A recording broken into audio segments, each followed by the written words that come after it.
Hello everyone, welcome back to my channel. Today we are going to discuss about biodiversity and its conservation. So without wasting much time, let's get started.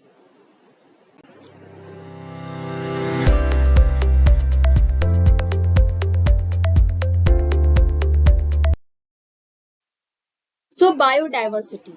What is biodiversity? Biodiversity is the variation among living organisms from different sources including terrestrial, marine and desert ecosystems and the ecological complexes of which they are a part. Biodiversity basically describes the richness and variety of life on Earth. It is the most complex and important feature of our planet.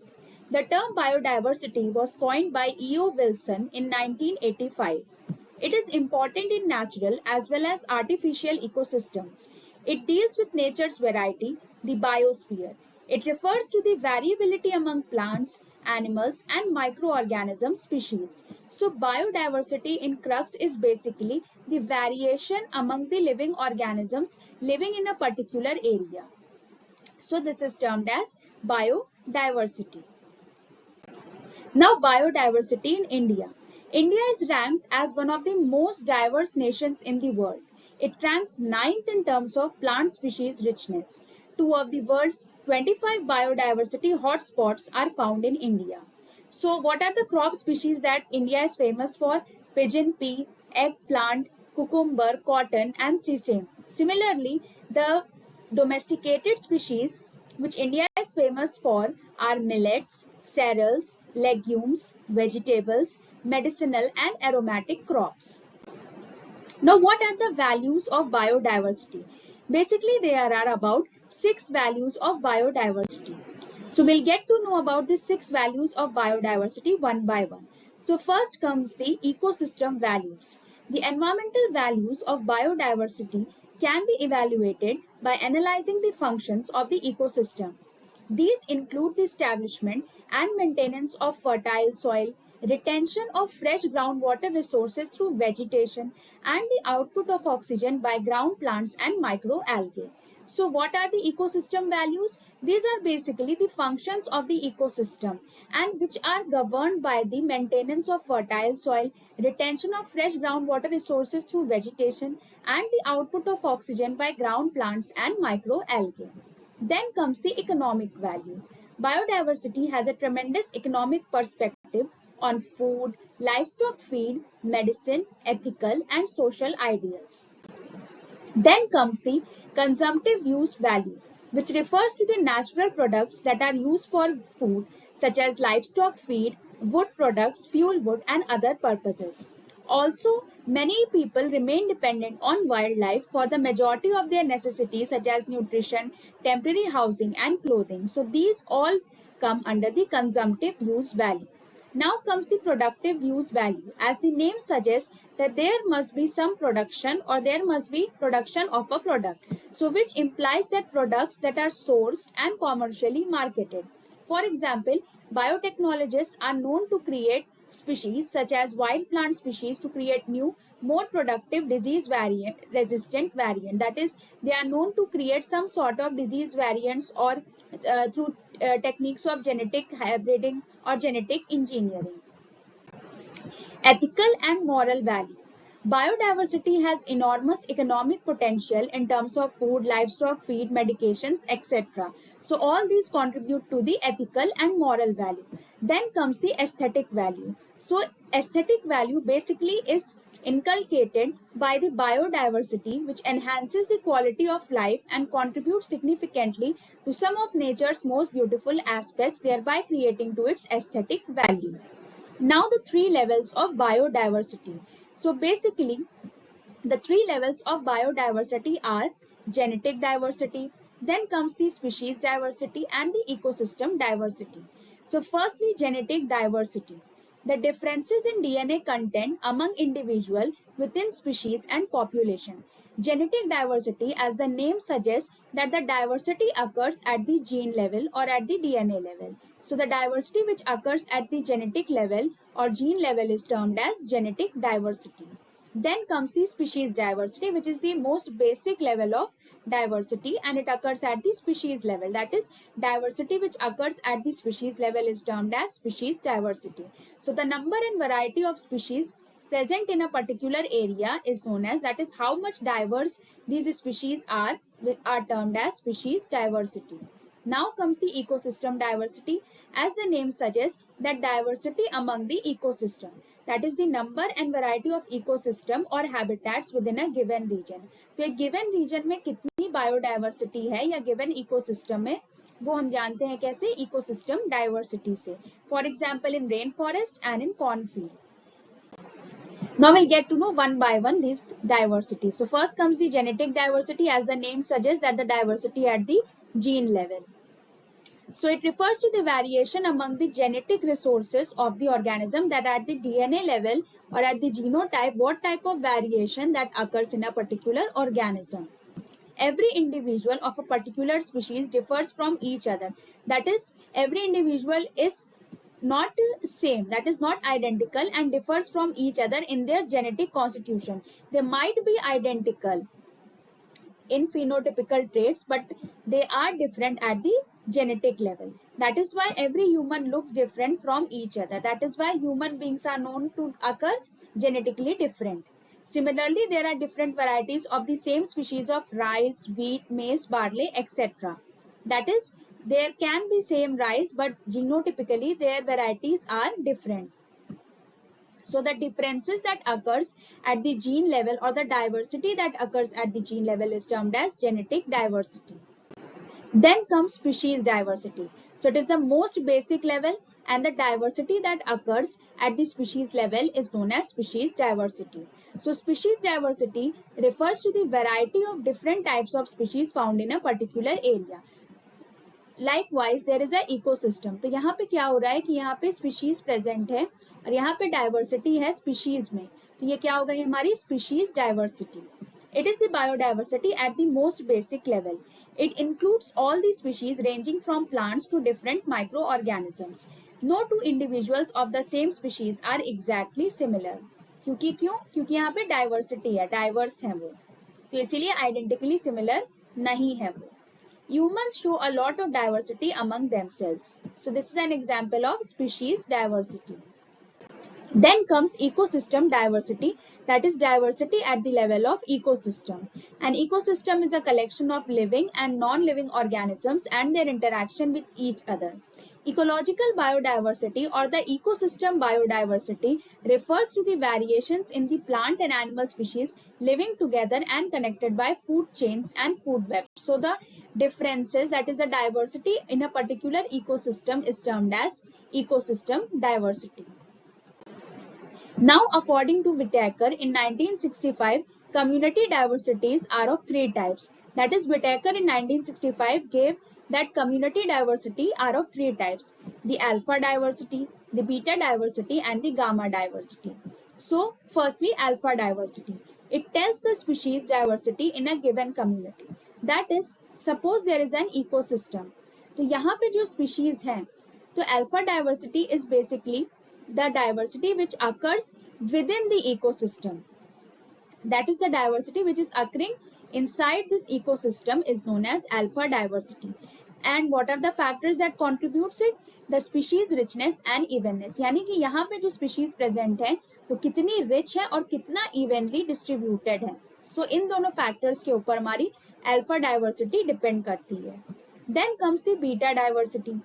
It describes a range of communities due to the placement of species which arises due to the presence of different microhabitats, niches and environmental conditions. तो यहाँ पे क्या होता है कि यहाँ पे एक particular हमारा ecosystem है.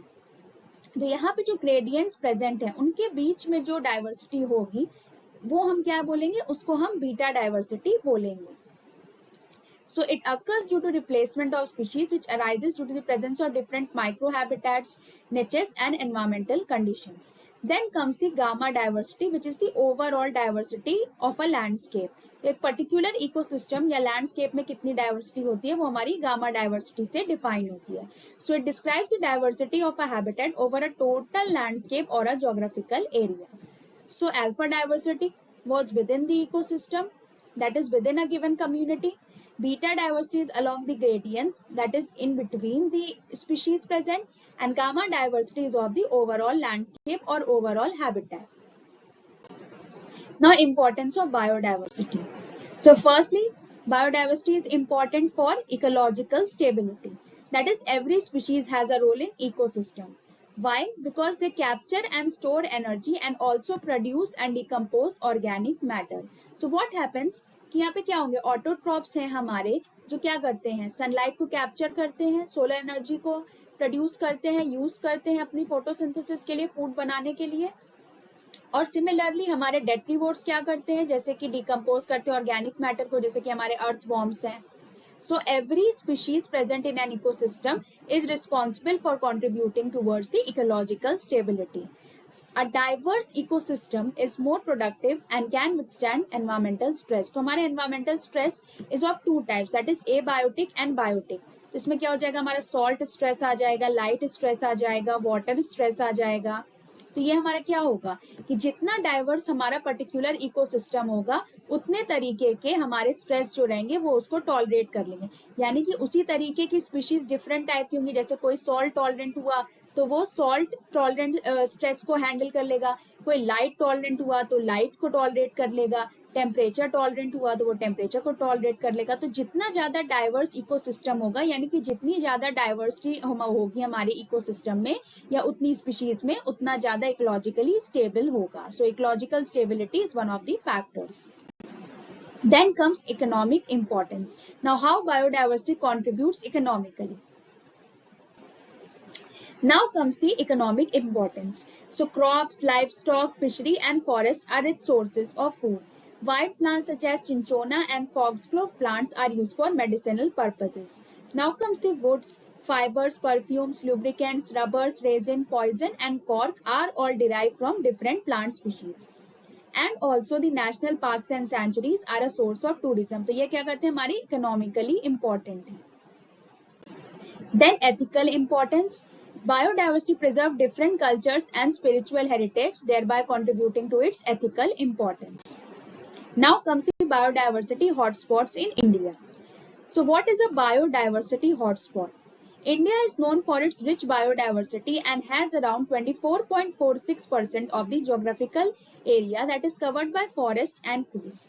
So biodiversity hotspot is a term which was coined by Norman Mayers and can be defined as regions that are known for their high species richness and endemism. तो किसी भी एरिया को हम biodiversity hotspot कैसे declare करते हैं, उसकी species की रिचनेस को देख के, यानी कितनी रिच स्पीशीज वहां पे प्रेजेंट है और कितनी स्पीशीज वहां पे एंडेमिक हैं. Now endemism is basically a term which is contributed to the species which are localized in a particular area. That is, endemic का मतलब ये हुआ कि ये species क्या है, restricted है particular area पे and they cannot be found elsewhere in the world. So these species are known as endemic species. So हमारे पास क्या होनी चाहिए, 1500 species of vascular plants होनी चाहिए and should have high degree of endemism. Also, it must contain 30% of its original habitat. So these are the two qualifying criteria to be declared a condition known as biodiversity hotspot. So the region should have at least 1500 species of vascular plants.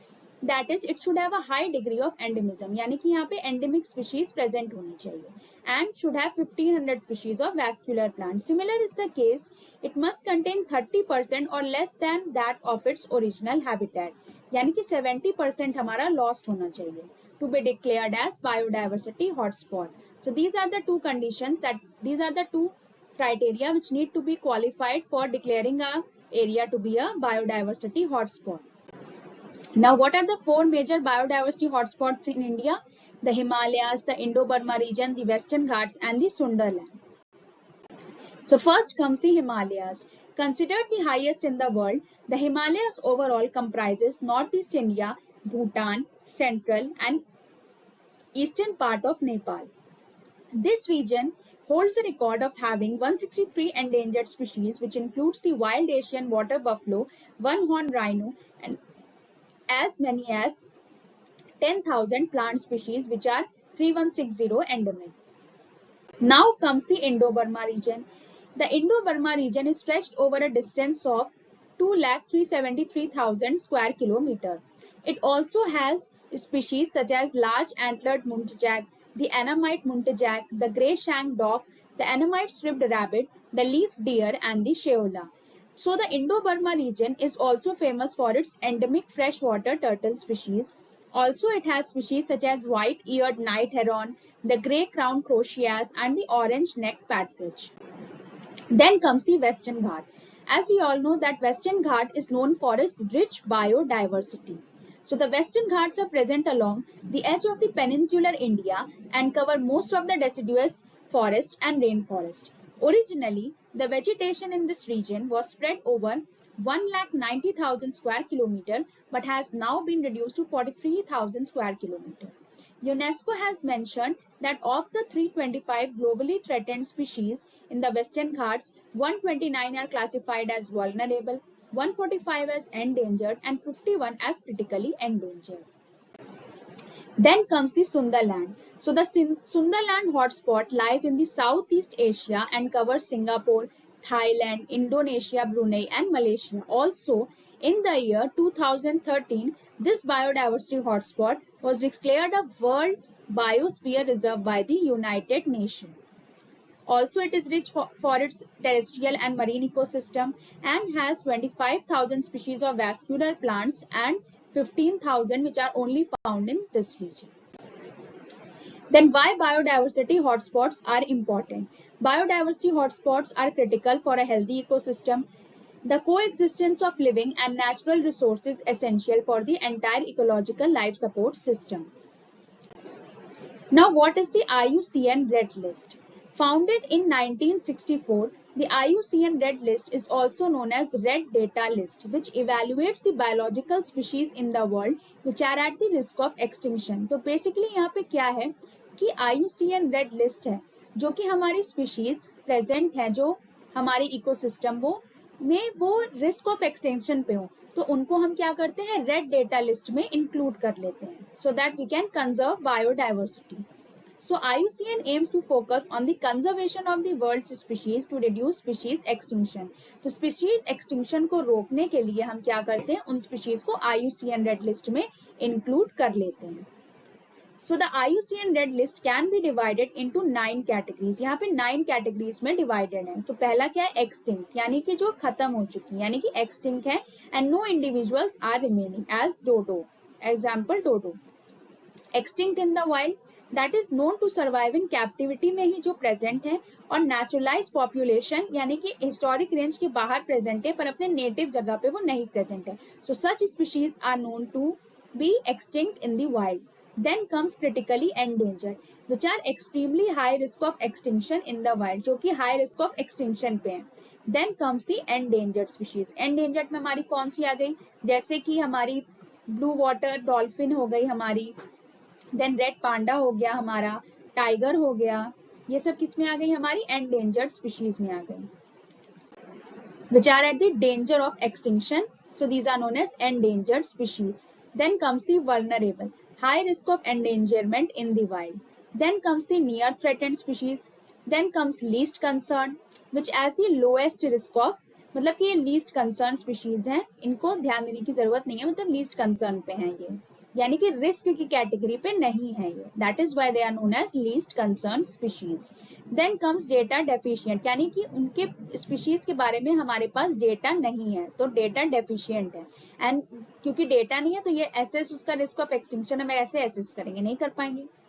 Then comes not evaluated जिनका evaluation ही नहीं हुआ है for this criteria. So these are the 9 categories defined according to the IUCN Red List. So as you all can see here, this is a flow chart which is showing that all species then evaluated and adequate data. So कैसे ये distribute हुआ है हमारे सबसे पहले not evaluate यानी कि जहाँ पे evaluation नहीं हुआ है, then data deficient यहाँ पे data ही present नहीं है, least concern यानी कि ध्यान देने की कम जरूरत है, least concern है, near threatened अब यहाँ से हमारा extinction risk जो है वो बढ़ता जाता है.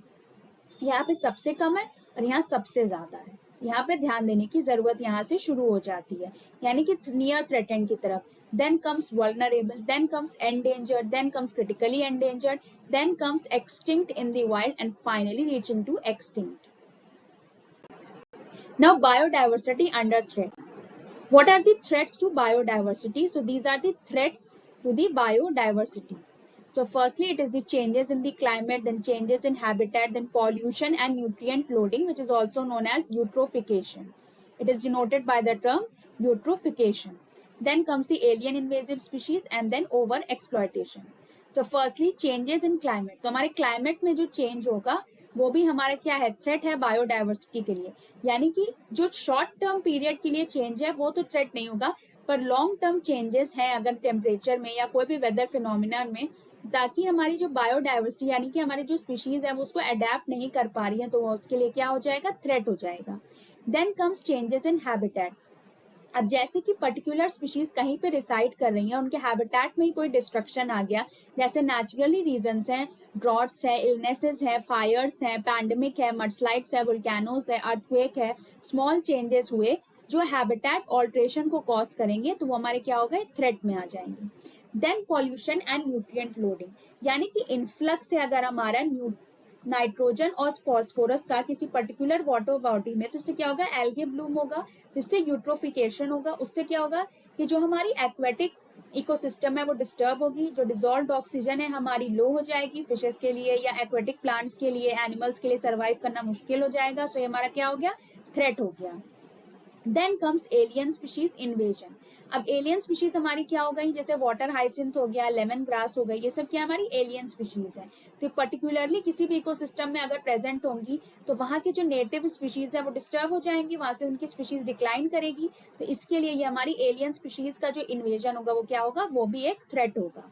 सो alien species invasion is the decline or extinction of native species brought about by the deliberate or accidental introduction of alien species. Now over exploitation, as the name suggests, over exploitation, तो किसी भी resource को अगर हम exploit कर रहे हैं बहुत ज्यादा, यानी कि उसकी जो कैरिंग कैपेसिटी है उससे ज्यादा, यानी कि जितना वो दे सकता है उससे कहीं ज्यादा हम उससे ले रहे हैं, तो वो क्या करेगा, अपने नेचुरल इकोसिस्टम को रिस्टोर कर ही नहीं पाएगा, यानी कि हमने उसको बहुत ज्यादा ओवर एक्सप्लॉइट कर लिया है. उसी को हम क्या बोलते हैं, ओवर एक्सप्लॉइटेशन, और वो क्या होगा, एक थ्रेट होगा बेसिकली हमारी बायोडाइवर्सिटी के लिए. Over exploitation that continues could eventually cause the resources to disappear, क्योंकि हम इतना ज्यादा एक्सप्लॉइट कर रहे हैं तो हमारी रिसोर्सेज क्या होंगी, डिसअपियर हो जाएंगी धीरे धीरे. So this can also be a threat to biodiversity. So these are the 5 threats to biodiversity. That is the habitat loss, यानी कि habitat alteration हमारा हुआ किसी भी natural reason से, किसी भी climatic cause से, जैसे fire हो गया हमारा, कोई भी natural drought condition हो गई, उससे जो habitat loss होगा वो हमारा threat होगा. Then comes the climate change. अब short weather phenomenons का ऐसे हमने बताया है कि short weather phenomenons को withstand कर सकते हैं, पर अगर long term changes हैं जिनसे species adapt नहीं कर पा रही हैं तो वो क्या हो गया, हमारा threat हो गया. Then comes the invasive species and disease.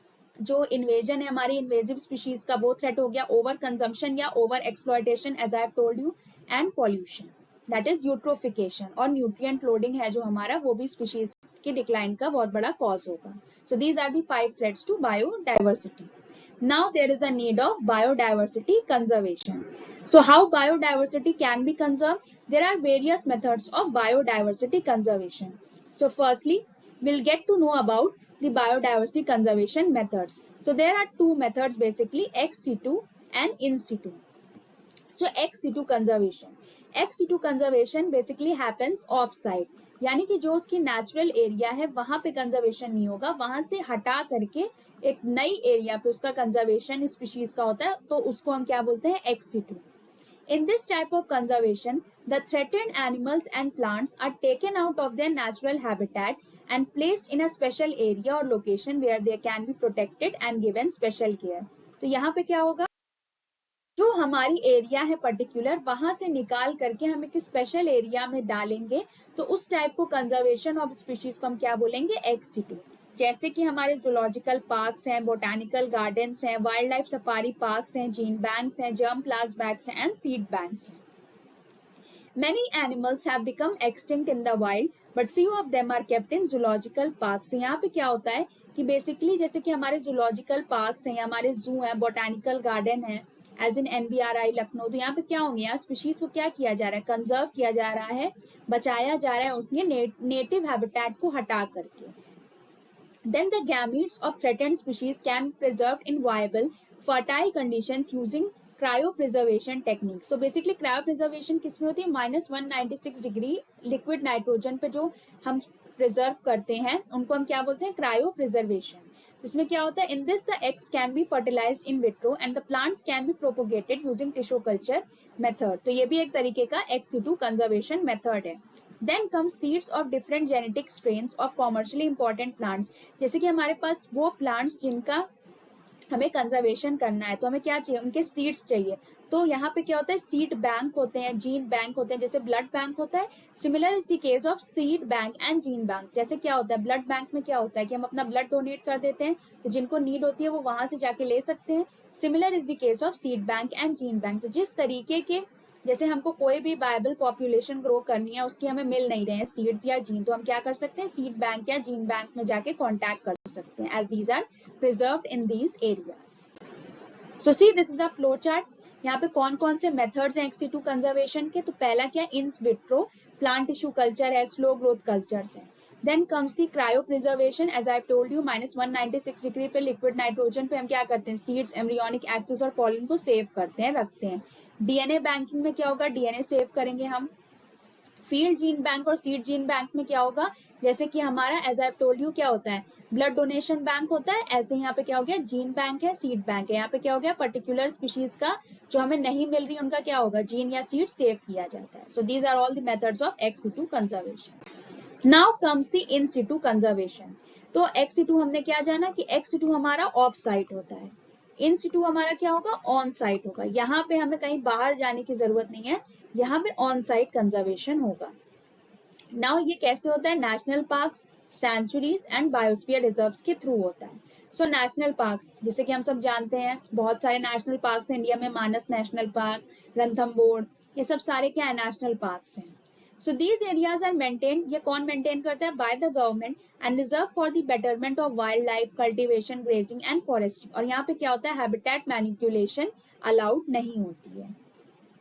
Then comes sanctuaries. Sanctuaries में क्या होगा? They are tracts of lands with or without lake share where wild animals can take refuge without being hunted. Other activities like collection of forest products, harvesting of timber, private ownership of land, tilling of land, etc. are allowed. Then comes biosphere reserve. तो biosphere reserve हमारे क्या होते हैं? Basically research purposes के लिए use होते हैं. They are multi-purpose protected areas that are meant for preserving genetic diversity को preserve करने के लिए हम biosphere reserves बनाते हैं. That is why they are used in the research system.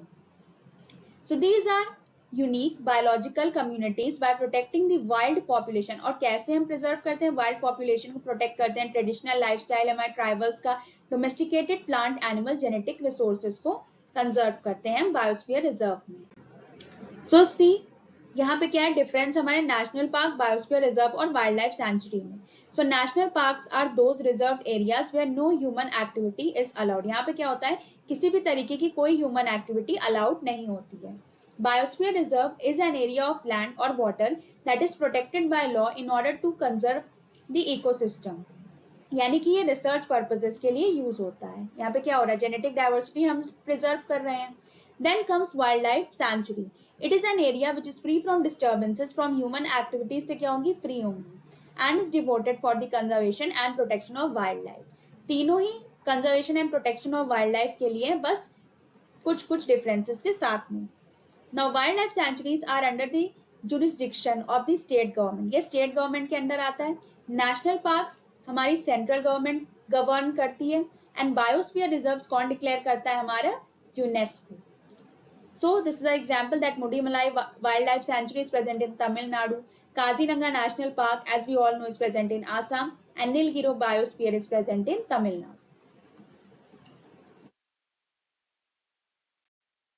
Now, what is the structure of a biosphere reserve? So basically, biosphere reserve का structure क्या होगा? कि यहाँ पे सबसे अंदर जो होगा वो core area होगा. Then it is surrounded by a buffer area. And beyond that buffer area is a transition zone. So we'll get to know one by one that what are these zones. So the core zone, the buffer zone and the transition zone. ये क्या हो गई हमारी core zone जो सबसे अंदर है. Then ये हमारी क्या हो गई buffer zone and these comes the transition zone. So the core zone must contain suitable habitat for numerous species of and may contain centers of endemism. यहाँ पे क्या होता है बेसिकली, जो हमारा कोर है यहाँ पे एंडेमिक स्पीशीज होती हैं, रिच स्पीशीज होती हैं, इसीलिए इसको हम कोर एरिया में रखते हैं. उसके बाद क्या होता है buffer area. Now buffer area में क्या होगा, this adjoins or surrounds the core in order to protect the core in its natural condition. यहाँ पे कुछ एक्टिविटीज जो अलाउड होती है वो कौन सी होंगी, restoration, demonstration sites for enhancing value addition to resources, limited recreation, fishing, grazing.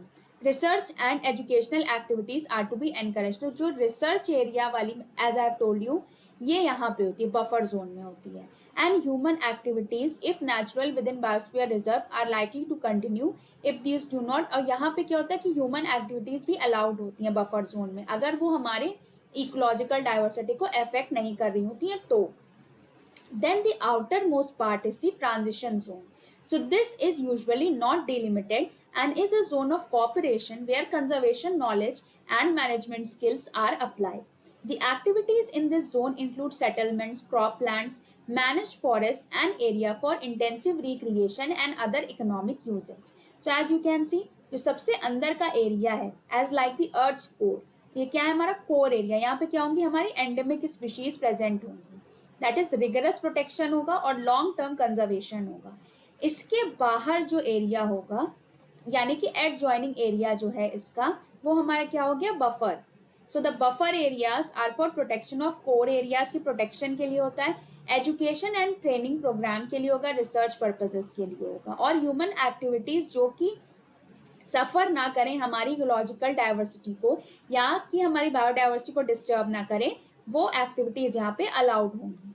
Then the adjoining area जो कि बफर एरिया को एडजॉइन करती है वो हमारी क्या हो गई, transition zone. So the areas where people live and can achieve sustainable development in harmony with nature.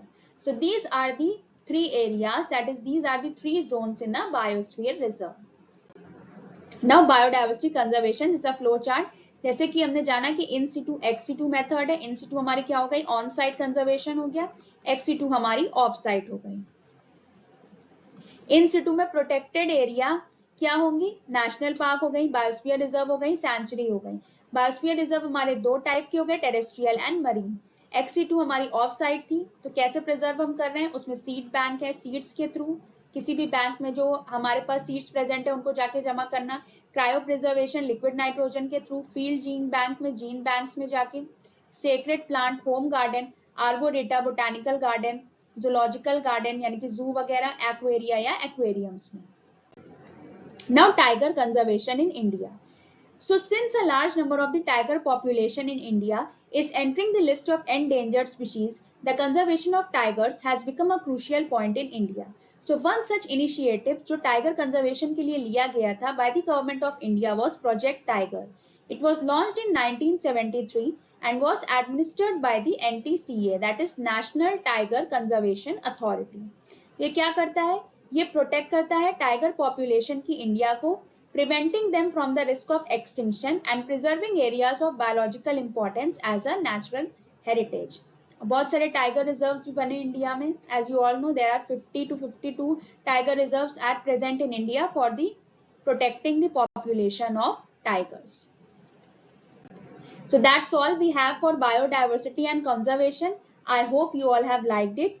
और ये भी मेरे चैनल से, यहाँ पे भी आप मुझको फॉलो कर सकते हैं. और till then we'll meet in our next video. Till then, take care and goodbye.